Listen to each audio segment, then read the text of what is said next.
நம்பினேன் உன்னையே நம்பினேன் ஸ்கந்தகுரோ உன்னையன்றி இவ்வுலகில் ஒன்றுமில்லை என்றுணர்ந்தேன்.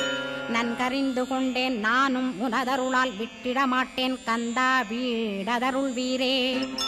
நடுநற்றித்தானத்து நானுனை தியானிப்பேன் பிரம்ம மந்திரத்தை போதித்து வந்திடுவாய். சுழுமுனை மார்க்கமாய் ஜோதியைக் காட்டிடுவாய் சிவயோகியாக எனச் செய்திடும் குருநாதா. ஆசையறுத்து அறநடியைக் காட்டிவிடும் மெய்யடியராக்கி மெய்வீட்டில் இருத்திவிடும். கொங்கு நாட்டிலே கோயில் கொண்ட ஸ்கந்தகுரோ கொல்லிமலை மேலே குமரகுருவானவனே.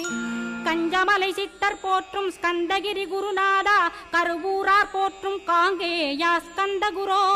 மருதமலை சித்தன் மகிழ்ந்து பணிம் பரமகுரோ சென்னிமலை குமரா சித்தர் கருள்வோனே. சிவவாக்கிய சித்தருளை சிவன்மலையில் போற்றுவரே பழனி